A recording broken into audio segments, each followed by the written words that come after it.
Ready? Start.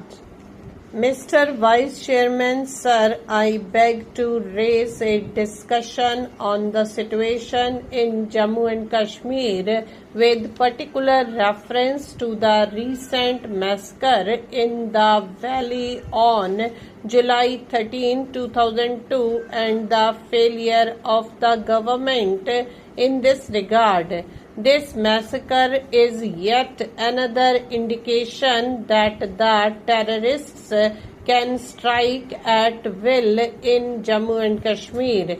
We all know that this incident took place when our armed forces have been fully mobilized on our borders for over 8 months now, and the government had also armed itself with a draconian anti-terrorist law. Sir, the House would recall that when a similar tragic incident took place recently, the Honorable Deputy Prime Minister had assured the House that the government stood committed to taking all possible steps to control the militancy in Jammu and Kashmir, and that the security forces had been conducting intelligence-based operations against terrorists.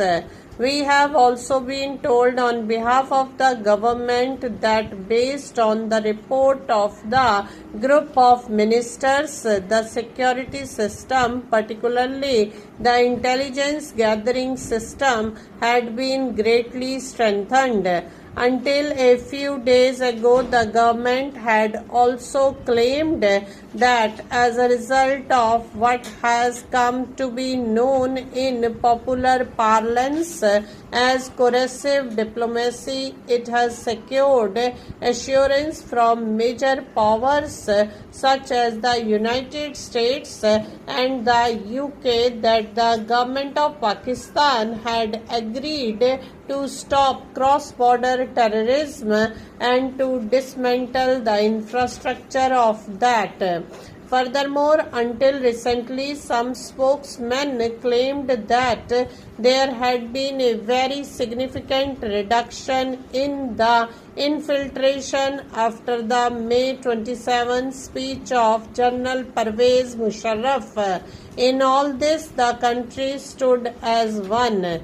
We, as principal opposition parties, extended full support to the government to face the challenge to cross-border terrorism and the proxy war being carried on by Pakistan, and yet, sir, the situation on the ground has not improved.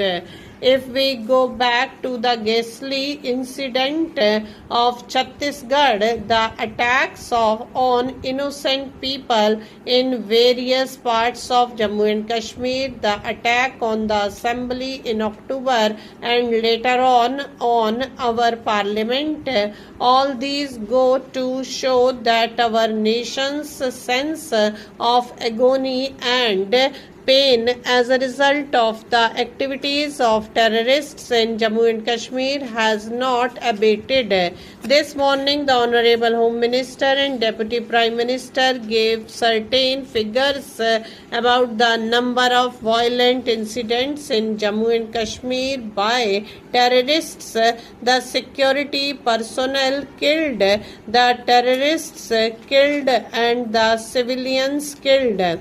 No doubt some of these figures show a marginal improvement, but considering the extraordinary measures that our government have taken after the full mobilization of our armed forces, I think the progress can hardly be considered encouraging.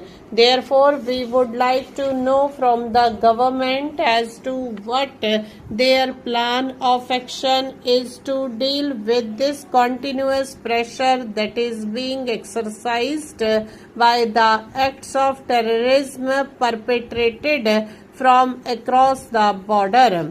After the ghastly attack on our parliament in December 2001, the government mobilized our armed forces on an unprecedented scale at our borders.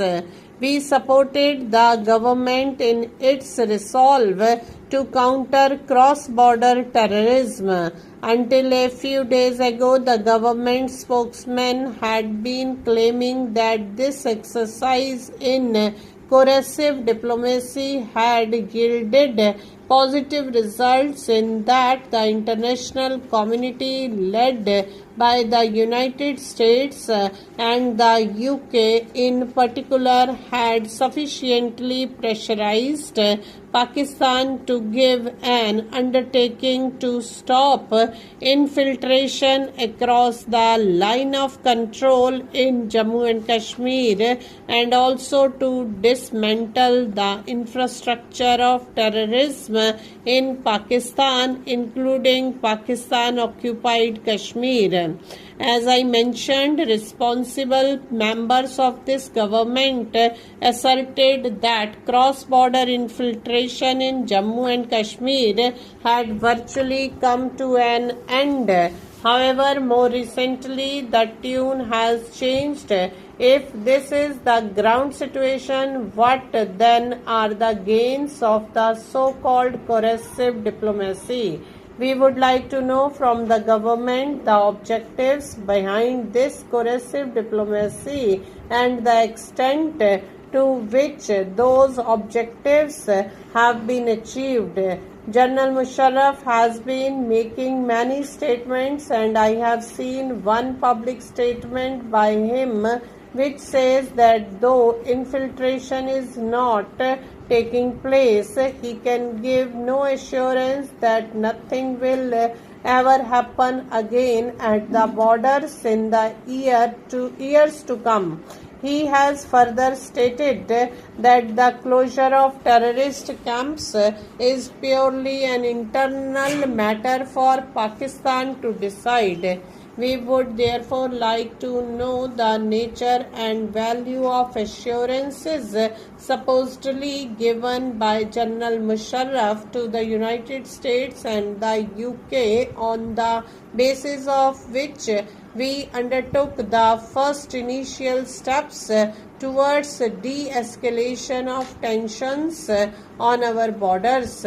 I would also like to know from the government how far our own approach to escalation or de-escalation was influenced by the coercive diplomacy practiced by the international community in the form of travel advisories to their nationals. Sir, in this context, it is all the more worrisome today that currently India's perceptions about the state of cross-border infiltration are not fully shared by the United States and the UK. Both the United States and the UK have publicly stated that Pakistan has made significant progress in fulfilling its promises to the US and UK to stop cross-border terrorism, though they both agree that Pakistan needs to do more in this regard. Stop.